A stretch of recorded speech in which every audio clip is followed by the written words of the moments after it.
자, 그러면 결론부터 말씀드릴게요. 2명이서 3개월 동안 자동차로 유럽을 여행하면 총 얼마나 드느냐. 그래도 서유럽에서 둘이서 거의 하루에 의 숙박비였으면 많은 분들이 비결이 궁금하실 텐데요. 유럽 여행에서 숙박비를 확 낮출 수 있었던 이유는 바로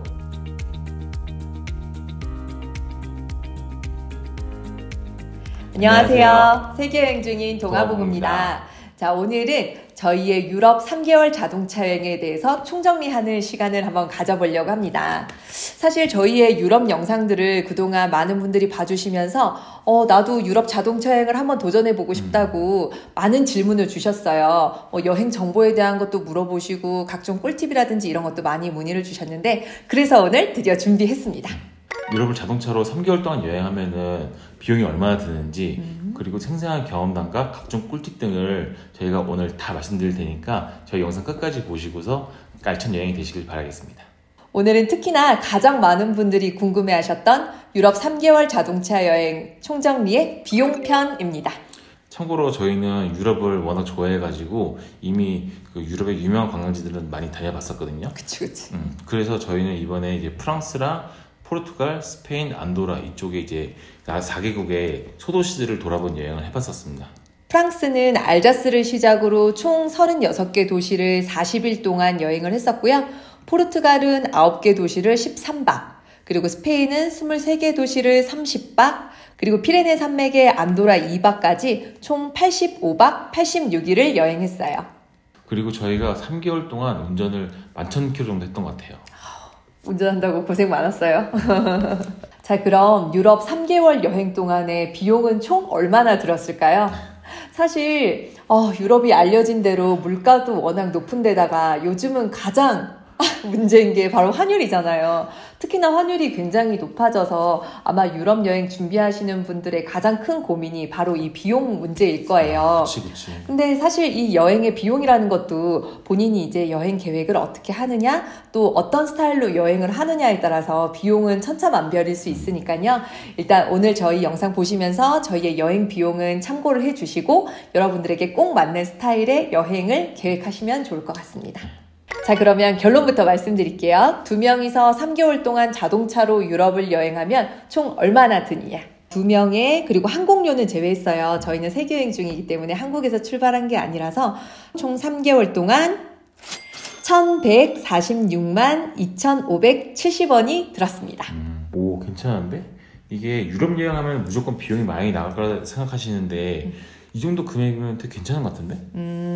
그럼 저희는 어떻게 3개월 동안 유럽 자동차 여행을 했고 또 어떻게 해서 경비를 많이 아낄 수 있었는지 그런 각종 꿀팁들을 이제 지금부터 모두 다 공개해 드릴게요. 그럼 상세히 항목별로 비용을 설명드릴게요. 우선 총 경비 중에서 약 44%로 가장 큰 비중을 차지한 건 바로 교통비였습니다. 자동차를 빌리고 주유비, 교통비, 톨비, 주차비까지 모두 포함해서 총 508만 원 정도가 들었어요. 우선 자동차 여행이다 보니 자동차를 총 86일 동안 빌렸는데요. 보통 흔히들 하는 렌트카가 아니라 저희는 기간이 길었기 때문에 자동차를 리스를 했습니다. 총 86일간 자동차를 리스하는 데 드는 비용은 345만 9,923원으로 하루에 약 4만원꼴로 렌트카보다 아주 저렴한 가격으로 했었거든요. 유럽 여행을 한 달 이상 계획하고 계신다면 렌트카보다는 리스카가 훨씬 더 유리한 점이 많거든요. 그래서 저희가 리스카에 대해서는 아주 할 얘기가 많아서 다음 편에 리스카에 대한 자세한 꿀팁과 또 비용 정보들은 알려드릴 예정이니까요. 지금 유럽 여행 계획하고 계신 분들은 저희의 다음 영상도 꼭 챙겨보셔서 여행에 많은 도움이 되셨으면 좋겠어요. 그리고 이제 리스비 외에 주유비, 톨비, 주차비 이런 것들 다 포함해가지고 저희는 총 162만 원이 들었거든요. 저희가 11,000km 가까이 주행을 했을 때 기준이고 주유비는 우리나라에 비해 꽤 비싼 편이긴 해요.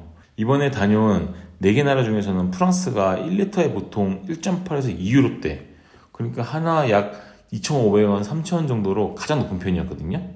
그리고 그 다음이 이제 포르투갈, 스페인 순인데 스페인은 저렴한 곳을 찾으면 1.6유로대 안팎이었어요. 안도라는 특히나 주유비가 저렴해가지고 맞아. 프랑스나 스페인에서 넘어와가지고 주유를 해가지고 가시는 분들도 많이 있더라고요. 자, 그럼 여기서 주유비 아끼는 꿀팁을 하나 드리자면요. 저희가 경험한 바로는 일반 주유소보다는 유럽에는 그 대형마트에서 운영하는 주유소들도 굉장히 많이 있거든요. 그쪽이 가격이 보통 훨씬 더 저렴했던 것 같아요. 그래서 여러분들도 여행하실 때 장도 보시고 또 주유도 하시고 이렇게 일석이조로 활용을 하실 수가 있으니 유럽에선 대형마트에서 주유하는 거 추천드릴게요. 그리고 톨비는 프랑스가 특히 좀 비싼 편인데 프랑스는 국도길이 굉장히 아름다워서요. 굳이 고속도로를 이용하기보다는 가능하면 구글맵에 무료도로 우선으로 설정해가지고 가능한 무료도로 다니게 되면은 아름다운 프랑스의 시골길을 드라이빙 할 수 있거든요. 그렇게 되면 이제 비용도 아끼고 아름다운 풍경도 보면서 이 자동차 여행이 2배로 즐거워질 수 있습니다. 너무 아름답지. 너무 좋았어 진짜. 교통비 다음으로 가장 많이 지출한 항목은요. 총 40% 정도를 차지한 역시나 숙박비였네요. 보통 유럽의 숙박비가 워낙 비싸다 보니까 단기 여행을 가시더라도 숙박비에 몇백만 원 이상을 지출하시는 분들이 굉장히 많잖아요. 저희 같은 경우에는 또 86일 동안 유럽에서 머물었으니까 숙박비가 사실 뭐 무시할 수준이 절대 아니기는 했는데요. 저희 같은 경우에는 2명이서 86일 동안 총 지출한 숙박비는요. 약 460만 원 정도로 하루 평균 54,000원 정도였습니다. 생각보다는 높지 않았지? 오. 가장 많이 든 곳은 하루 평균 58,000원으로 프랑스였고요. 포르투갈과 스페인은 5만원대로 비슷했거든요. 그리고 안도라는 이제 기간도 짧은 데다가 레지던스 호텔에서 2박을 해서 하루당 68,000원대로 살짝 높게 놨었어요. 그래도 서유럽에서 둘이서 거의 하루에 54,000원 정도의 숙박비였으면 굉장히 생각보다 낮은 비용이라서 아마 많은 분들이 비결이 궁금하실 텐데요. 저희가 이렇게 유럽 여행에서 숙박비를 확 낮출 수 있었던 이유는 바로 저희가 자동차가 있었기 때문인데요. 비록 자동차 리스비가 좀 많이 들긴 하지만 자동차가 있기 때문에 이게 대중교통이 잘 되어 있지 않은 소도시까지 구석구석 여행할 수가 있었고 또 차가 없었다면 숙소비가 아마 2배 정도는 더 들었을 것 같아요. 맞아. 유럽 여행을 대중교통으로 해보면 아무래도 교통이 편리한 열차역이나 아니면 버스터미널 근처에 숙소를 잡게 되는데요. 사실 여기 있는 숙소들은 가격은 좀 비싸지만은 가성비가 떨어지는 곳들이 굉장히 많더라고요. 또 아무래도 역 근처다 보니까 밤이 되면은 치안이 좀 안 좋은 곳도 많기 때문에 사실 저희는 자동차가 있었기 때문에 그런 중심가가 아니라 낮에는 관광을 하고 외곽에 한적한 그런 로컬스러운 숙소에서 쉬면서 여행을 하는 걸 좋아하거든요. 특히나 유럽의 소도시에는 호텔이 아니더라도 깔끔하면서 또 가성비가 굉장히 좋은 그런 외곽에도 숙소들이 많이 있기 때문에 차가 있으면 저렴한 비용으로 숙소를 고를 수 있는 선택지가 굉장히 다양하고요. 또 호텔이나 에어비앤비 그리고 리조트 또는 우리 그때 갔었던 유럽의 고성호텔 뭐 이런 곳들도 다양하게 숙박을 해볼 수 있는 재미도 느낄 수 있어서 또 유럽 여행이 훨씬 더 풍성해지는 느낌이 들었어요. 저희 영상에 나오는 숙소에 대해서도 많은 분들이 궁금해하시고 질문을 해주셔서요. 저희가 다음에는 유럽 여행 총정리편, 숙박편도 준비를 한번 해볼 예정이거든요. 그것도 꼭 챙겨보셔서 유럽 여행 알뜰하게 준비하셨으면 좋겠습니다. 자, 그럼 숙박비 다음으로 가장 많이 지출을 한 항목은요.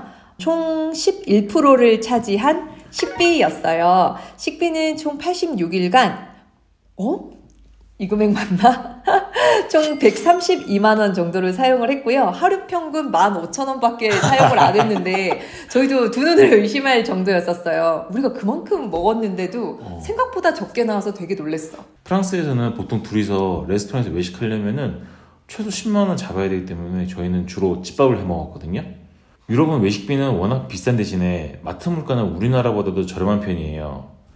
저희는 차가 있으니까 마트에서 현지 식재료를 사다가 주방에 있는 에어비앤비에서 주로 해 먹으면서 여행을 했기 때문에 식비는 아낄 수 있었는데요. 그렇다고 저희가 식비 좀 아껴보겠다고 먹고 싶은 거 참고 그렇게 여행한 건 절대 아니고요. 아마 저희 영상을 꾸준히 보신 분들은 다 아실 거예요.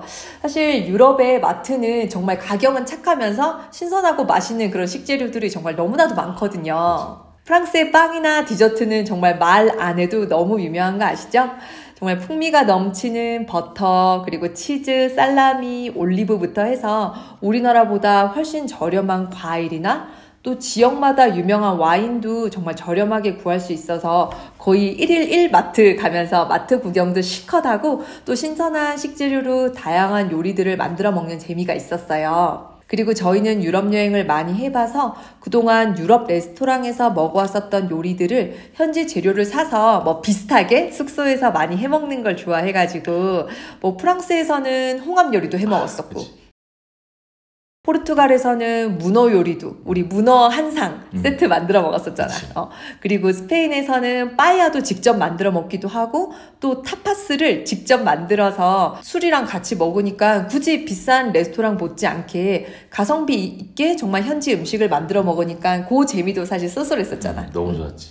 그리고 유럽은 워낙 지역마다 유명한 빵이나 디저트, 와인이 되게 많아가지고 꼭 찾아다니면서 먹어보려고 했었고요. 특히 기억에 남는 거는 프랑스 브리타니아에서 먹었던 퀴나망. 와, 난 그게 제일 맛있었어. 와, 진짜 맛있었어. 내 입맛에는 퀴나망이 정말 최고였던 것 같아. 진짜 맛있었어. 그거 맛있었고 그거 못지않게 이제 보르도에서 먹었던 까눌레. 역시 현지에서 먹으니까 맛이 좀 다르긴 하더라. 쫀쫀하게 맛있더라고. 근데 또 질 수 없는 게 하나 있잖아. 포르투갈에서 먹었던 에그타르트. 에그타르트는 자기가 제일 좋아했잖아. 그거는 진짜 그리고 이제 또 그라나에서 먹었던 추러스도 진짜 맛있었어. 추러스는 나의 최애지, 최애. 이렇게 꼭 유럽에서는 비싼 레스토랑이나 아니면 한식당만 고집하지 않으신다면은 얼마든지 적은 비용으로 아끼면서 식비도 절약하고 또 다양한 유럽의 음식들을 경험하실 수 있으니까요. 너무 겁먹지 않으셔도 될 것 같아요.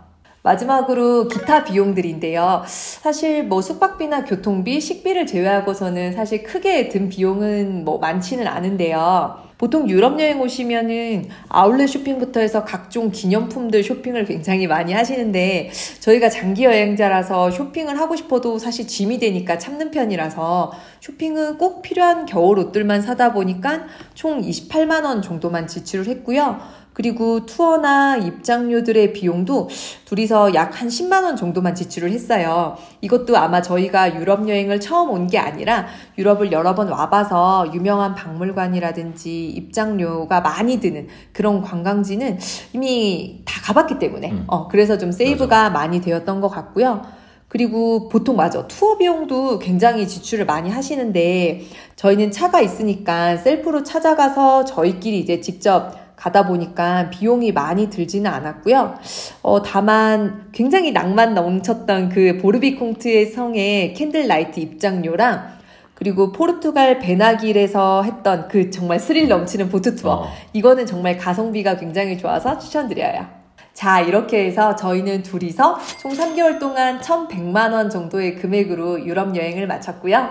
근데 이게 한 달에 한 400만 원인데 이 정도면 한국 생활비가 이 정도 나오지 않나? 그치, 요즘 한국도 물가가 굉장히 많이 높아졌으니까 저희가 유럽을 정말 가고 싶은데 다 가보고 또 이번에 먹고 싶은 것도 다 먹고 또 자동차를 타면서 그래도 좀 편하게 자동차 여행을 하다 보니까 이 정도 금액이면은 그래도 굉장히 가성비 있게 유럽 여행을 할 수 있었던 것 같아서 나름 유럽 여행 가성비 여행을 한 것 같아서 굉장히 좀 뿌듯합니다. 나는 근데 식비가 이만큼 나온 거 너무 놀랐어. 그러니까 자기 그렇게 많이 먹었는데 그러니까 와인도 매일매일 거의 한두 병씩 먹고 와인 맨날 먹었지. 홍합 해가지고 그거 스튜 해 먹었지. 새우 많이 먹었잖아.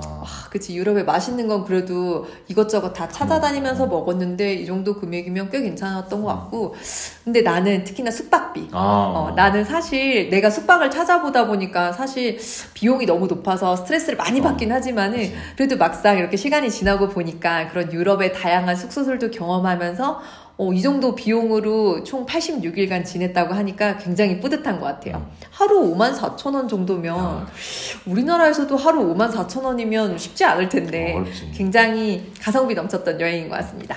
수고하셨어요. 찾아보시면 고생했네.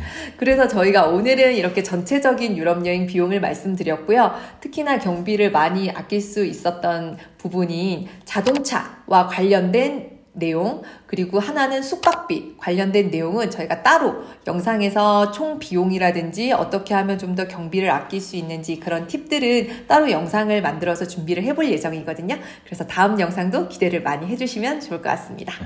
그리고 여행 비용은 몇 명이서 어떤 여행을 하느냐에 따라서 천차만별이 되니까요. 저희 여행에 대한 이야기는 참고만 해주시고 각자의 스타일에 맞는 유럽 여행을 즐기시길 바라겠습니다. 자, 그럼 지금까지 오늘 영상 보시고 궁금한 점 있으시면 댓글로 남겨주시고요. 다음 영상인 유럽 여행 총정리 2편, 자동차 리스 편도 많은 기대 부탁드리겠습니다. 오늘 영상은 여기까지고요. 지금까지 시청해주셔서 감사드립니다. 감사합니다. 다음 영상에서 만나요. 안녕.